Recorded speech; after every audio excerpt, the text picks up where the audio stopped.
Mengelola keuangan keluarga adalah cara mengatur keuangan keluarga dengan baik dan cermat.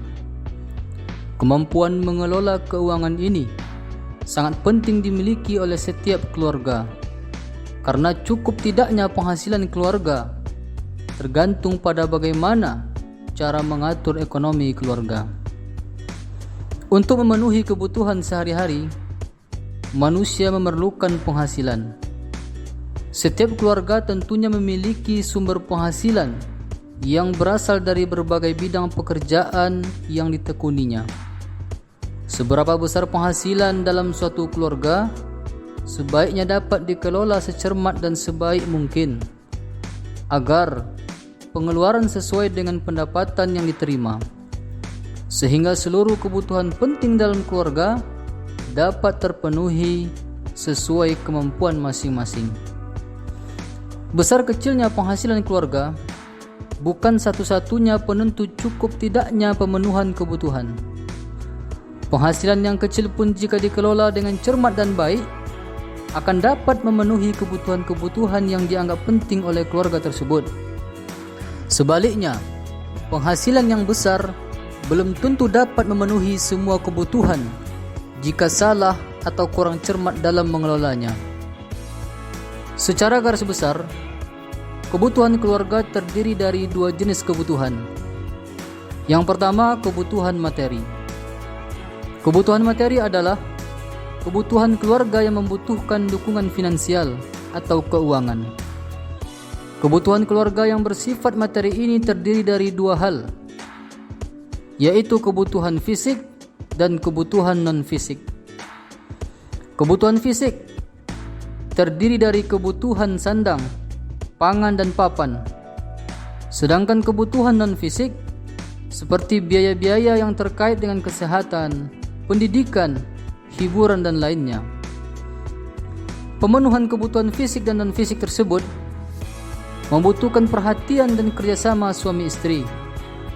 Kedua elemen utama dalam rumah tangga ini harus duduk bersama dalam merancang dan menetapkan skala prioritas yang harus dicapai dalam perjalanan pernikahan mereka. Selain itu, diperlukan kemampuan dalam mengelola keuangan keluarga dan penggunaannya untuk kebutuhan prioritas dan jaminan masa depan. Menurut tingkatannya, kebutuhan manusia terbagi menjadi tiga, yaitu kebutuhan primer, kebutuhan sekunder, dan kebutuhan tersier. Kebutuhan primer adalah kebutuhan yang berkaitan dengan mempertahankan hidup secara layak. Kebutuhan ini mendasar dan harus dipenuhi manusia. Kebutuhan primer terdiri dari sandang, pangan, dan papan.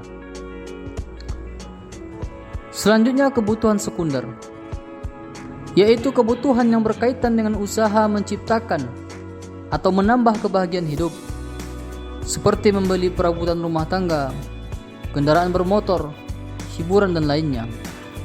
Sedangkan kebutuhan tersier adalah kebutuhan yang berkaitan dengan usaha menciptakan dan meningkatkan harga diri atau gengsi. Kebutuhan ini bisa dipenuhi setelah kebutuhan primer dan sekunder terpenuhi.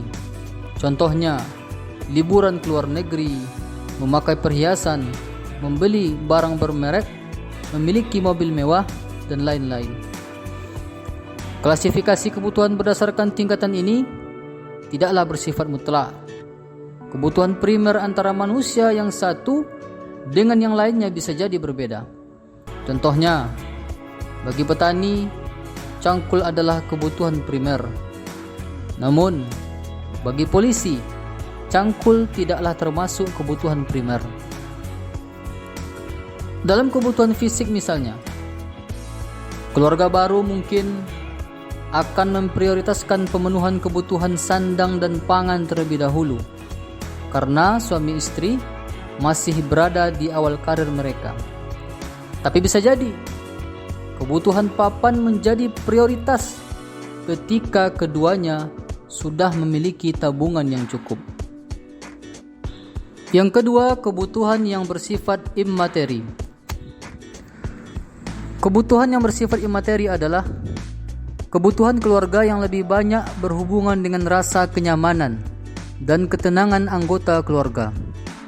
Contohnya rasa dicintai, kasih sayang, rasa aman, merasa terlindungi, diperhatikan, dijaga, dihormati, berharga, dipercaya, dan lain sebagainya. Pemenuhannya juga membutuhkan kesadaran dan kemauan seluruh anggota keluarga. Misalnya sikap saling menghormati dan menghargai antara suami istri. Tidak ada yang merasa lebih berkuasa di antara suami istri karena keduanya telah bersepakat seia sekata dalam suka dan duka. Dengan hubungan yang setara antara suami dan istri, maka keduanya akan sama-sama merasa dihargai dan dihormati oleh pasangannya masing-masing. Dengan demikian, di dalam keluarga akan terbangun budaya saling menjaga, saling menghormati dan memuliakan.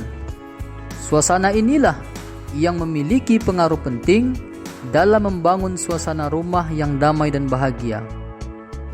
Seperti kita ketahui, saat ini kebutuhan manusia semakin bertambah dan beraneka ragam banyaknya. Karena kemajuan zaman memunculkan berbagai pilihan barang kebutuhan hidup yang luar biasa banyaknya.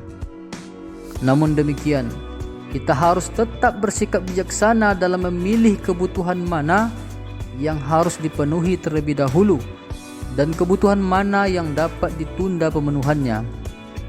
Maka melalui manajemen keuangan, pengelolaan keuangan, kita akan memahami bagaimana cara mengambil keputusan berdasarkan skala prioritas sesuai kondisi masing-masing keluarga, sehingga harapannya ada uang yang tersisa untuk kebutuhan di masa depan dengan cara menabung.